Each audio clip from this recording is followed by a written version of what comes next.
Salam sejahtera Malaysia, denyut nadi suara rakyat bergema di channel ini. Jangan lupa tekan butang subscribe, like dan share. Malaysia kita punya, cintai Malaysiaku, kita jaga kita.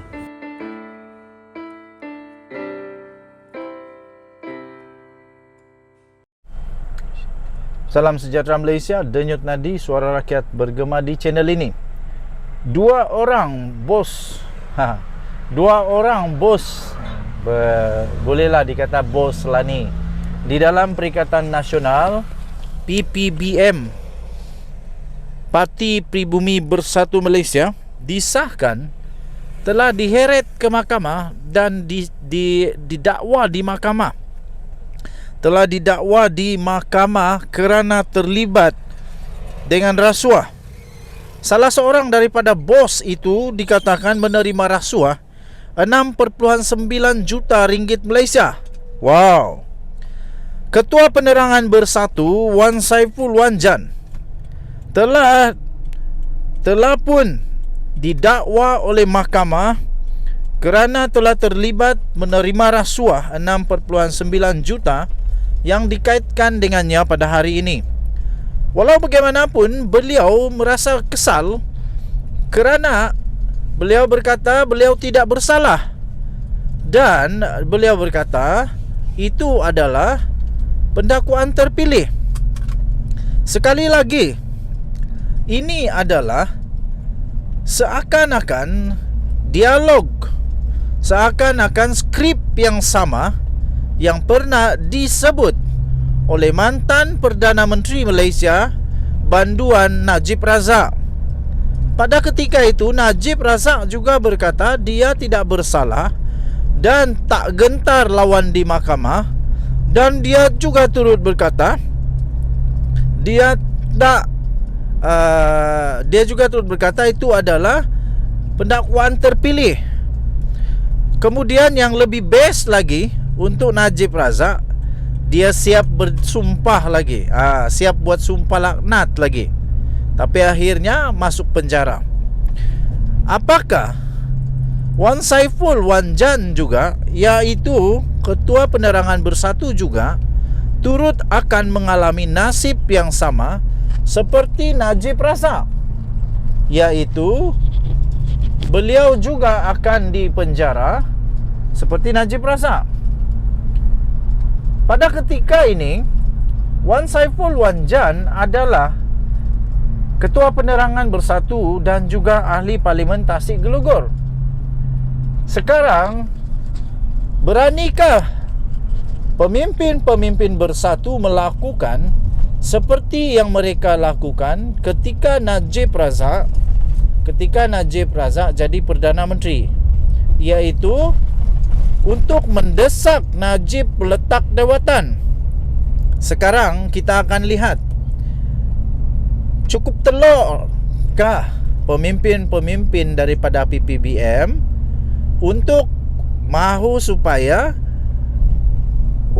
Wan Saiful Wan Jan juga letak jawatan, supaya tidak akan menjadi satu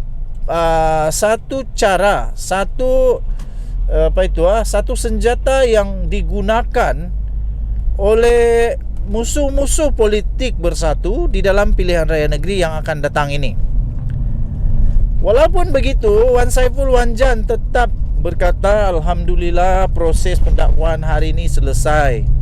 Saya ada satu, katanya.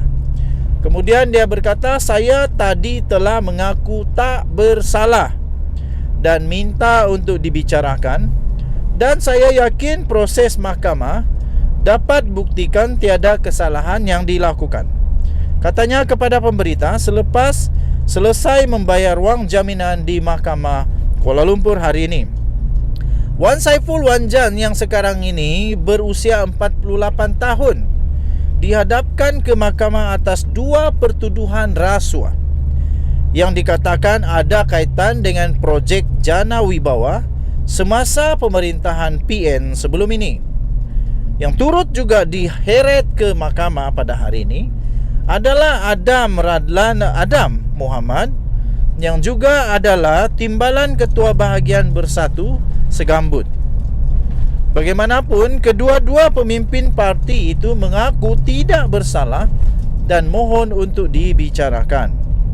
Mengulas lebih lanjut, Wan Saiful Wanjan turut berkata bahawa dia kesal dengan tindakan kerajaan yang melakukan pendakwaan terpilih yang bertujuan mengalih perhatian terhadap kegagalan kerajaan perpaduan.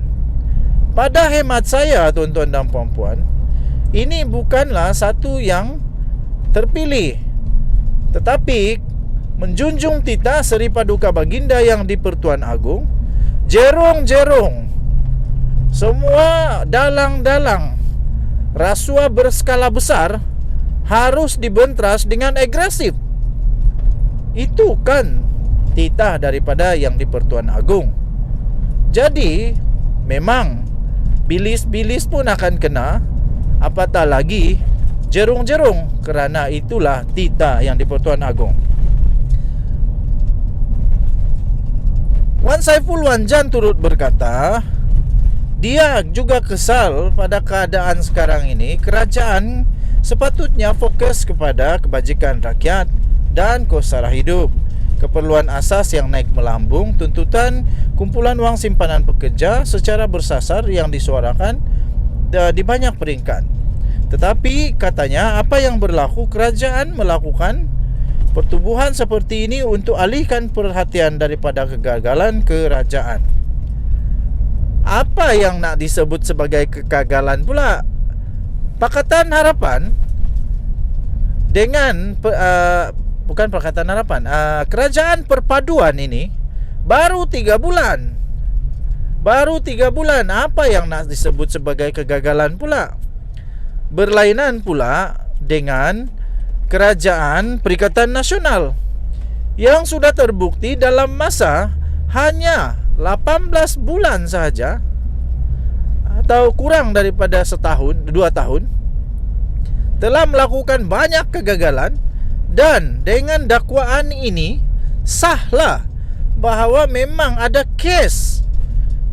Hanya dengan masa singkat begitu sudah ada penyelewengan yang dilakukan oleh Kerajaan Perikatan Nasional. Bayangkan saja apa pula yang bakal terjadi kalaulah mereka dapat memerintah selama 5 tahun. Berapa banyak kerugian negara Malaysia? Berapa banyak wang rakyat yang hilang begitu sahaja? Tetapi berani sungguh Wan Saiful Wanjan ini kata kerajaan perpaduan sekarang ini gagal, sedangkan baru 3 bulan. Tetapi sebenarnya kalau dilihat, kerajaan perpaduan ini sudah berjaya dengan amat besar, dapat menyatu padukan banyak parti, dapat bersama-sama membangun negara Malaysia berdasarkan kepada titah yang di-Pertuan Agong. Ini barulah terbaik. Dan kita juga melihat bahawa memang ada pelan-pelan yang sudah dibuat planning dasar-dasar ekonomi yang sedang diusahakan oleh kerajaan perpaduan. Masalahnya, pembangkang mahu melihat seperti magic. Hari ini jadi kerajaan, esok selesai. Sementara kerajaan Perikatan Nasional pada ketika itu dengan masa yang begitu cukup lama, apa yang dia buat? Banyak dia buat darurat. Banyak dia buat macam-macam lagi secara runding terus. Banyak dia buat macam-macam lagi pembelian yang tak berbaloi dan sebagainya.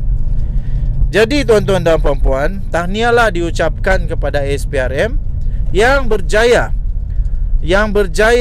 membongkar dan seterusnya menyiasat dan dengan berani mendakwa jerung-jerung ini. Kita lihat nanti akan lebih ramai lagi jerung yang akan ditangkap dan digoreng. Denyut nadi suara rakyat bergema di channel ini. Jangan lupa tekan butang subscribe, like dan share. Kita jumpa lagi. Mari kita pergi memancing. Bye.